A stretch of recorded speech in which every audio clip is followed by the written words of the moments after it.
Welcome to the Leader's Edge podcast. I'm Sandy Laycox, Editor-in-Chief of Leader's Edge. In this episode of our Politics and Risk series, Council Senior Vice President Joel Kopperud talks with Congressman Pat Ryan of New York. Then, the Council's Government Affairs team gives an exciting PBM update. Give it a listen. Hey everybody, this is Joel Kopperud, Senior Vice President of Government Affairs. Thank you for joining us for our latest podcast with our favorite members of Congress. I'm honored to be joined today by Congressman Pat Ryan from New York State. Anyone that follows the news might be aware that Congressman Ryan came to DC last year in 2022 after winning a special election as an underdog. It was a big upset and was the first in a series of upsets for Democrats leading into the November election. So his race was closely monitored as a potential barometer on what's happening in swing districts across the country, what messaging actually works to reach independent voters. And in districts that voted potentially for Donald Trump, can Democrats still win? And I think Pat Ryan has demonstrated to the party that he sees the path and hears what independent moderate voters are thinking and want in their members of Congress. And we're honored to be joined by him. I've been with him as much as I can be, to be honest, since he's been here, because he's so normal. He's so much fun to be around. He's got a business background. He was an Iraq War veteran, and his father was an insurance agent. So he was raised in our industry, and he knows our industry inside and out. So, Congressman, thanks for joining us. Yeah, it's a pleasure to be with you. Thanks for having me. So real quick, just give us some background on what was that first win. You had a lot of interesting dynamics. It was an upset win. You weren't supposed to win that election. You did, but then right after you did, you were nominated to serve as the nominee in a new congressional district because the lines keep getting redrawn in New York. So you're constantly, I don't know if you're having to shift focus, but you're constantly having to get to know new voters. That's got to change your messaging a little bit, or maybe not. Tell us a little bit about the dynamics, what drove you to run and what's driving you to stay in this weird environment. Well, on a personal level, yeah, I mean, my dad, who was an insurance agent, ran a small agency in my hometown, Kingston, New York. My mom was a public school teacher, so they really drilled into me service and the obligation that you have to serve and sort of give to the community, which almost sounds quaint these days, but that was very real in my family. So that led me to West Point. It led me to the Army stuff that you mentioned, and ultimately, I served in local office before this, and now have this awesome opportunity to be in Congress. So, getting in the race last year, it was more driven by the crazy political landscape in New York in terms of when it happened. But I was, always interested in serving in Congress, and it's been quite a wild first year, to put it mildly, but has really validated, honestly, the importance of having people that are of the community, that get the community, that you're laughing about it, but in all seriousness are just kind of regular, normal people who don't lose your kind of humanity and integrity too, increasingly amidst the toxic politics we're in. So that's what we're trying to do, and I think we're doing a pretty good job. It's tough to deliver on some of the big things happening, the big policy needs, but we are doing a lot of great work at the district level, supporting with infrastructure, with helping small businesses, and a lot of other critical needs. So that's been good. And on the political side and the campaign side, yeah, we were the first House race after this seismic Dobbs decision from the Supreme Court. And so we really centered our race on a unifying message that Americans really don't like when you take their freedom away. And, that was really what our campaign was about, that decision represented taking away reproductive freedom from basically half of the American people, or more, depending how you think about it. And so we centered the campaign on that. And unexpectedly, to many pundits and supposed experts, we won. But I was not surprised. I mean, I just think that's like at the core of how the American people think about their lives. Is our country's about giving more freedom to more people. And when you try to take that away, there's an incredibly strong reaction, understandably, to that. Mm-hmm. Yeah, I couldn't agree more. And kind of related to that, or not totally unrelated.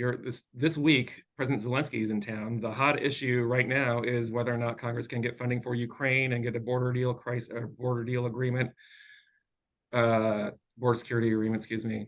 It doesn't sound like it's likely to happen. Given your background, how dire is this situation, do you think? Well, we have critical small d democratic allies in Israel, in Ukraine, and to a certain degree in also Taiwan and vis-a-vis China, not to mention border security. And these are all linked things. These are all interdependent things where we see a rise of authoritarian dictators. And it's our responsibility, I think, to stand with fellow democracies, whether that's against Putin's aggression, Iranian aggression, Chinese aggression, and certainly to protect our borders. So the fact that we can't agree on that, well, actually, the fact that the vast preponderance of members of Congress do actually agree on those things, but that we can't get it to the floor of the U.S. House to vote on, it defies logic. And when I try to explain that to people in my district, or even, I was with a bunch of fellow veterans this weekend at the Army-Navy football game, they're like, wait, the vast majority of Congress supports this. Why can't you just vote on it and make it happen? And there is not an intuitive answer to that. So that's part of the dysfunction of how our system's set up, where it's sort of an extreme number of a small group of people, or a small number of an extreme group of people can hold things back. And Ukraine in particular, I mean, they are literally fighting for their lives. They're fighting for their integrity of their country. And so we should stand with them. But it's also in our national security interest for the American people to stop Russian aggression and to help. This will also replenish a lot of our munitions that we need for our own defense that we've shared with allies over the last few years. Yeah, for sure. It seems like a crazy, stressful moment right now in history. And hopefully, if we can't do it this week, we can do it soon. We have to. It just back to your point about pragmatic representation and how people just want to get things done. And in your district, what are these? I mean, so I give a presentation that really underscores the rise of the independent voter. And at this point in American history, we have more voters identifying as an independent than at any other point in time. It's a drastic change. 49% of Americans identify as independents, 25% as Democrats, 25% as Republicans. And the rise is just clearly a reflection of the dysfunction in Washington, distaste with the chaos here and gridlock. Yeah. How do you campaign on this when a fix is, it's got to be an institutional fix? There's the gerrymandered lines. It's all kinds of reasons that got us to where we are. Social media, we can go down and have a whole separate podcast on that. But how do you navigate that, particularly when the leaders of both parties, it looks like if it is Trump versus Biden again, no one wants to vote for those two. And so it's the lesser of two evils. How do you share optimism and light on your campaign in this somewhat dark moment? Yeah, that is, if I had that all figured out, I'd feel much better about our whole situation politically and just morally as a country, but I'm still working on that. I mean, my view is when times are the toughest, you have to be optimistic, even though that requires incredible energy and discipline sometimes. And so I'm really trying to help folks who are rightly so focused on the immediate stress they're feeling, especially economically. Cost of living factors from healthcare to housing to food to gas and everything, utilities, is such a stress that it's near impossible and unfair to expect people to look further out and think further ahead. But when you think about what's happening around the world with all the threats we just talked about, what's happening in our economy locally and nationally, we have to have a forward-looking direction. We have to have leaders that can pull us out of the immediate divisive moments and say, what is this going to look like in 2050? Like, I have 2-year-old and 4-year-old boys. Like, we're not talking enough, in my view, about what we want to build for them, how they're going to have good jobs in a district like mine, where we lost a lot of jobs over the last 20 years overseas. Now we're finally starting to bring them back. We need to be talking more about those things, because those are things to actually be optimistic about.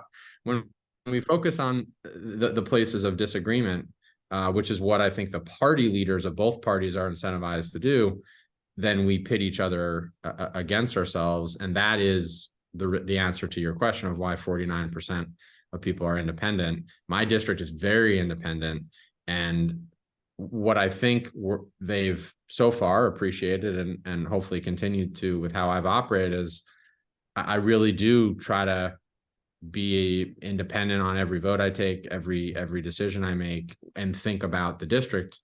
And, growing up there, I'm actually the 5th generation. We're raising the 6th generation. So I get the district. And I think we really go out of our way to hear everybody. And that's what we need more of too. Yep. I think your brief time in DC, I think that has come through and it shows. We know it. So wrapping up real quick. Highest compliment. So thank you. We asked these last 2 questions of all of our podcast interviewees. What's the number one issue that you're hearing about at home in your district? Well, last weekend it was whether Army was going to beat Navy in football, since I represent West Point. The good news is Army won, so that was top of mind for a lot of people. But in all seriousness, it is the continuing economic pressure, specifically just how expensive it is for people to do what they need to do. Not even, these aren't luxuries, like to have a roof over your head, to have food on the table, to pay for gas, to pay for groceries. I mean, that is still far and above the number one stressor, whether you're a senior on fixed income or a young person with college debt or trying to make your way. So that's what we have to continue to work on. And that is where there's still agreement on the need and even general agreement on the solution. So that's certainly number one. Yeah, that makes sense. So, I mean, everything that I read in the news here inside the bubble, inside the Beltway, says the economy is doing great. But are you not feeling that? Are you not hearing that from your constituents?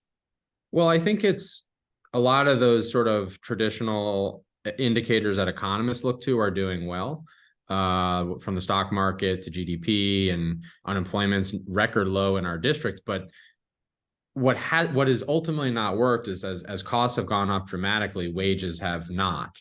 And that just doesn't work for folks. I mean, rents are more than doubled in the last 10 years, but wages have essentially stayed flat, not to mention what happened in the pandemic for everybody. So it just isn't adding up for people, and they're working harder than ever, but you just can't afford to do what you need to do. So the inequality of our economy is a real challenge. I mean, even in the insurance industry, I know this was a pressure my dad felt, where the consolidation, as the bigger and bigger folks were getting more and more sort of power in all sectors of our economy. That's a real challenge that we have to figure out, whether it's in healthcare or insurance or our energy sector. A lot of these places, I think we need to level the playing field more for small and medium businesses like my dad's and a lot of others.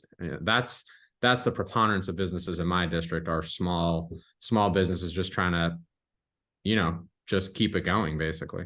Yep. And final question, who's your favorite member of Congress on the other side of the aisle to work with? Great question. I think for a multitude of reasons, my West Point classmate from the class of 2004, John James from Michigan, is a fellow freshman with me. And we not only graduated the same year, we lived across the hall from each other in the barracks for 2 years. So have a real bond that transcends our crazy political moment when it comes to what we went through at school together, what we went through in combat. Both served in Iraq. And so we've been able to do a lot of work together in a bipartisan way because we have that foundation of trust and really of service, of recognizing we're here to do something bigger than getting reelected. Hopefully, that's not why we're here. And so that's been really a positive part of working with him. Has been one of my favorite parts of the job so far. That's excellent. That's what we really try to underscore in this podcast, is that despite all of the noise that we see in the press, there's a lot of bipartisan relationships that actually do exist. And it never bubbles to the top. So thank you for sharing that. Yeah. Thank you for joining us. Thank you to all of our listeners for dialing in and joining us again. And we look forward to talking to you all soon. Thanks, Joel. So Blair, Joel, it's always great to talk to you. We are at the end of the year. I know Congress is almost ready to go home. Let's hear from you all. What are the urgent issues of the day before we close out this year? Yeah, thanks for asking that, Sandy. A real urgent issue of the day. Congratulations, everyone on our team and for all the guidance we got from our board and our advocacy committee and our CB Advisory Council, because we had a really big victory last night. The House of Representatives passed our PBM reform legislation. That's huge. We've been working, this is our number one legislative priority. We've been working on this aggressively since January. What the legislation does is, as most of our listeners should know, because we talk about it on every podcast, but it requires PBMs to be just as transparent with their revenue streams and how they are compensated as brokers are. And we thought that this language was passed in 2020 when we were advocating for it then, but apparently the language was ambiguous enough where PBMs were able to say, no, it doesn't apply to us. And so they have not been transparent. And so we've got the language in there. The House passed it. This is a big win for us. We thought this was going to happen in September when it was put on the suspension calendar, which is reserved for broad bipartisan issues. And it was yanked at the 11th hour, which caused us a lot of concern as to whether or not this was ever going to get done. And why was it yanked? There were all kinds of stories. The public message as to why it was pulled off the bipartisan calendar was that there wasn't clarity as to how many Democrats were ultimately going to support it. So would it reach the 2/3 threshold required to be on that calendar? That's the public line. There were a lot of rumors going around that it was actually because the PBM industry paid a conservative think tank to produce a white paper saying that the legislation is anti-free market, anti-contract, anti-competitive, all those things. And some of the far right members were advocating for it to be yanked. And then, of course, following the speaker drama and questions of leadership and what direction they were going to go, it was pulled off. So it doesn't matter. At the end of the day, it was pulled off. So the fact that they voted on it last night at the 11th hour last week that they were in Congress is great. So the question is, where do we go from here? The Senate still has to move on their bill. Their bill is a lot more aggressive when it comes to PBM reforms than the House's bill. But our transparency language is in both. So as far as we care, we don't care which one reaches the finish line. It sounds like the most likely path to the president's desk will be if they attach it to one of the funding bills in January. There are probably going to be two funding bills, maybe one bill. It's not going to be called an omnibus bill because Speaker Johnson has said there will not be an omnibus bill under his watch. But he will still need to fund the federal government, and there is still must-pass legislation that's hanging out there. And the clearest route to get this to the president's desk is to attach it to one of those bills. So the fact that the House passed it this week, I feel like is a really strong step forward because it's just going to be in a matter of weeks when they pass another large funding bill. And if we can attach it to that, that's the easiest, cleanest route. Yeah, I mean, I think that was a very generalized picture. I think there's still a lot of moving parts, and especially when it comes to funding bills, because it was done in two different tranches. And I think the speaker is doing things that, because of his background in constitutional law and because of who he's hired, I think they're trying to do things that look really good on paper, but don't exactly work in real life, like that tranche spending bill. So I don't know the likelihood of things getting done and included beyond spending. I mean, you have there's Ukraine, Israel, a border that are supposedly must pass, more important than this, than this transparency in healthcare bill. So the timing is concerning because it's, usually after, when you start the year of a presidential election, not much gets done. Mm-hmm. Exactly. And so it's really up to the Senate, and the Senate and the House are not on the same page when it comes to funding and omnibus bills. On anything, really. Yeah, but this, I mean, there and in hearing what we hear, especially about border issues, it has fired up a lot of people. Yep, absolutely. I had separately, but not unrelated, I had some conversations, close conversations with senior staff in Senator Sinema's office, who's in the middle of everything and getting anything accomplished, any agreements done. And they shared with us that they are really looking at including safe banking, the cannabis legislation we've been advocating for years, in a funding package in January. And they said they are talking behind the scenes with Financial Services Committee Chairman in the House, Patrick McHenry, who's announced his retirement, but he's making a lot of issues, legacy issues for him. One of them being crypto regulations. And the legislation that his committee is pushing for is not in line with the Senate Banking Committee's vision for crypto regulations. But they know something needs to be done, and they're trying to work out an agreement there. So when it comes to crypto regulations, they're trying to say, hey, we can maybe swallow some of the crypto pills that we don't like that you're advocating for if you can swallow our cannabis pill that you don't like. And it sounds like they're pretty close to making an agreement with an eye on that January funding bill. Nobody's happy, it must be right. It's welcome to Washington, right? Yeah. It's pretty crazy, but I mean, that's the clearest path I've seen yet for that getting done. Yeah. Because they're going to have to fund the government in January. Dead silence. One would imagine. So that's where we're at, Sandy. It's a big time. It's a big moment with our agenda. A lot of our agenda is included in the twists and turns that are going to be happening here in the next month or so. So we're feeling pretty, as we like to say in DC, cautiously optimistic. All right. Well, listen, congratulations on the small PBM step.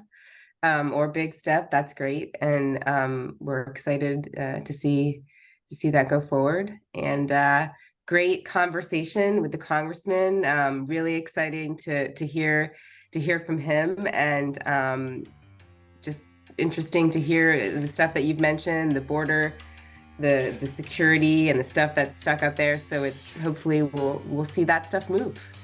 The bureau looks to God's ears. All right, guys. Well, happy holidays, and see you in the new year. Thanks, Sandy. Thanks, Sandy. That was Congressman Pat Ryan of New York and the Council's Government Affairs team. I hope you enjoyed it. For more politics and risk, go to leadersedge.com.